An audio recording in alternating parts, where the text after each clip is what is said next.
The City Deans has been a wonderful home base for 3 days.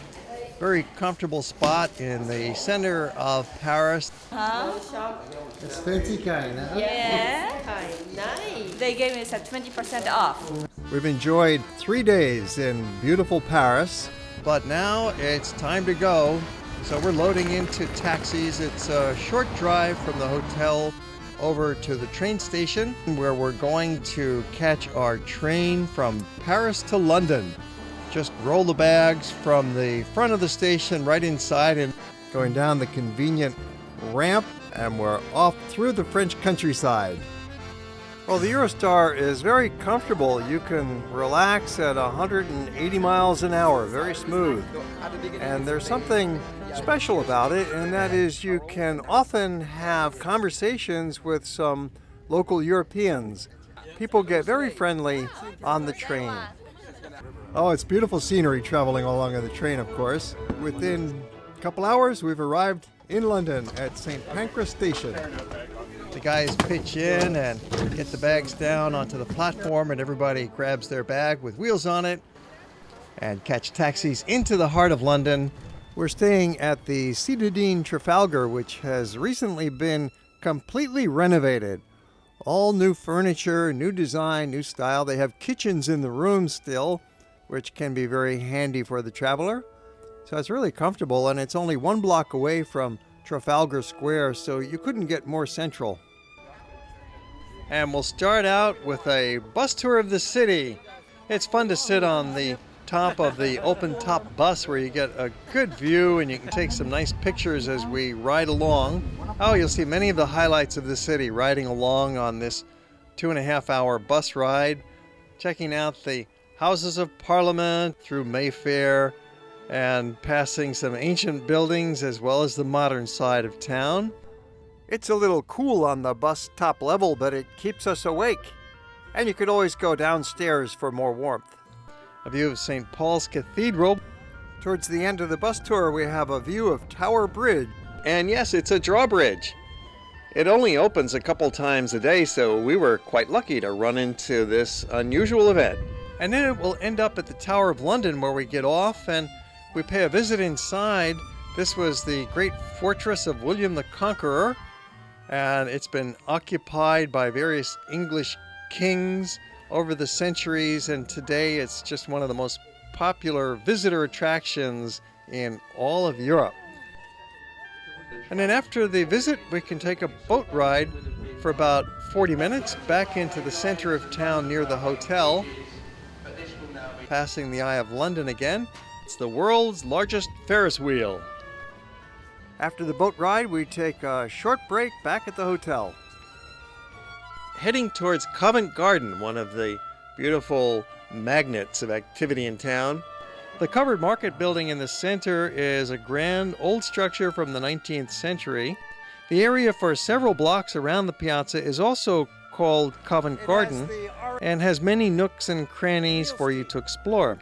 Neil's Yard Dairy and Food for Thought Vegetarian are a couple notable eateries in the area.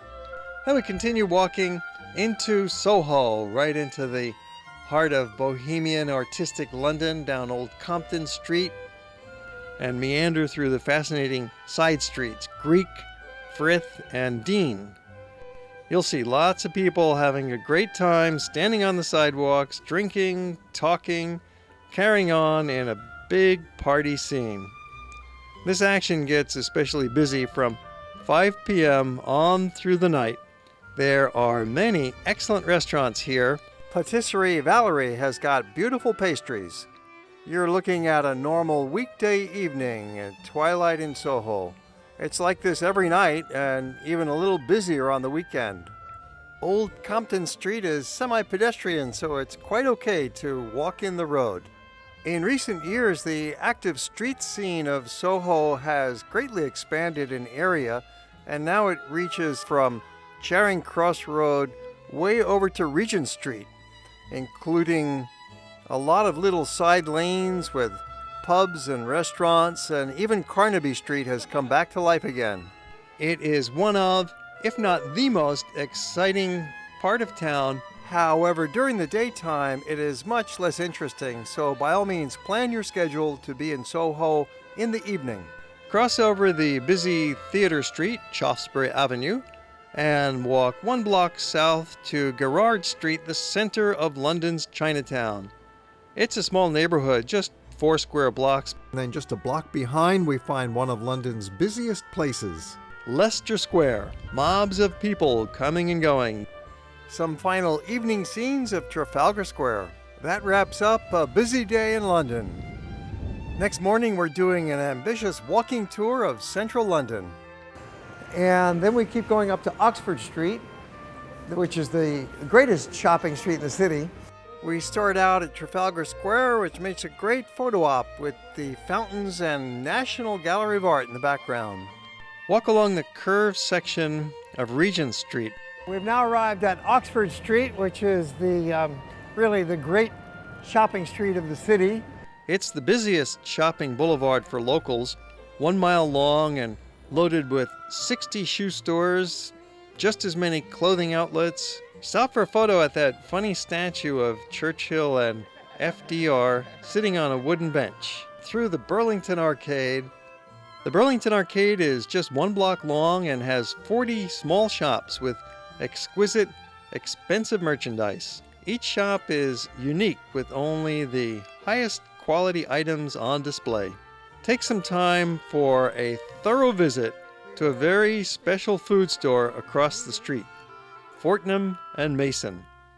It was founded 300 years ago and is going strong in their recently expanded department store. It's the most famous gourmet shop in town with an elegant atmosphere of crystal chandeliers, mahogany counters, and tuxedoed clerks.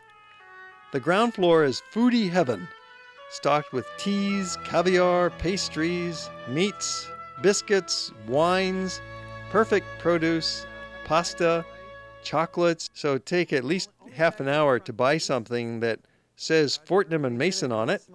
Makes a nice present for those less fortunate back home.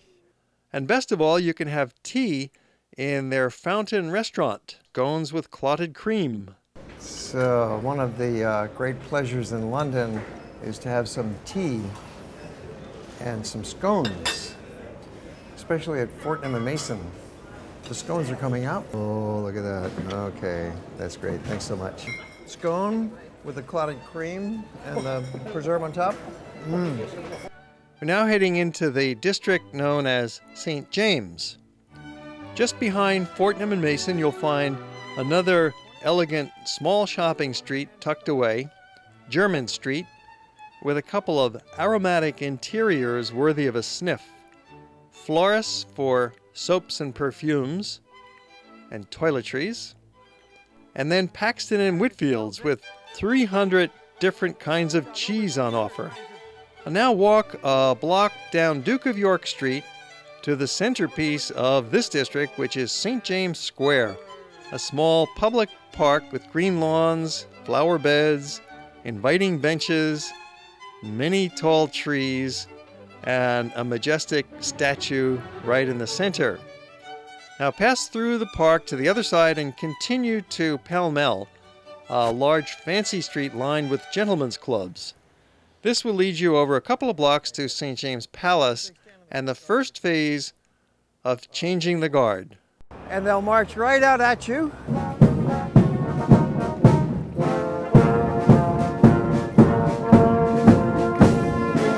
As the band marches past us in all its glory at St. James Palace, the first phase of the changing of the guards. And then you want to catch the next phase by walking across St. James Park. And here you'll enjoy a very pleasant stroll, going over the footbridge that crosses the lake with nice views of Buckingham Palace in one direction and Whitehall in the other direction. Grab a few snaps. And after the bridge, turn right and follow the path along the lake. Find another clear spot by the curb for a good view. In a few minutes, the troops will come marching by in all their glory with the big band sounding off wonderfully and then disappearing behind the palace gates. That's it for the main event, but you can also catch the impressive mounted guards coming through If you walk to the right along the curved path behind the flower beds to the mall, where you get a perfect view of Buckingham Palace, and in a few minutes the soldiers will ride by on their big black horses coming up the mall. The spectacle is pretty much over. We got the Grand Slam. And a nice activity after changing the guards is a stroll through St. James's Park. There's all sorts of birds. It's a bird refuge in St. James's Park. It's a delightful royal gardens. It was first built way back in 1536 by Henry VIII.